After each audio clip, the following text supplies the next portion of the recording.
जस्तो तपाईँको राणा शासन भन्यो के प्रजातन्त्र भन्छ के राजतन्त्र भन्यो लोकतन्त्र गणतन्त्र आए कसैको मन शान्त भयो भएन भड्काइ छ नि त नभड्काए भए यो देशमा विध्वंस मचिन्थ्यो अस्ति अब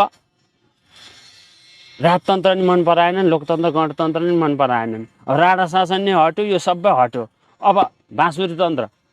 नेपालमा बाँसुरी तन्त्र छाउन पर्यो बाँसुरी तन्त्र छाइसकेपछि तपाईहरु सबैजनाको के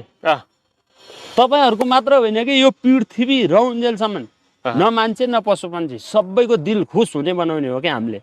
त्यसैले स्वीकार गर्नै पर्छ सम्भव छ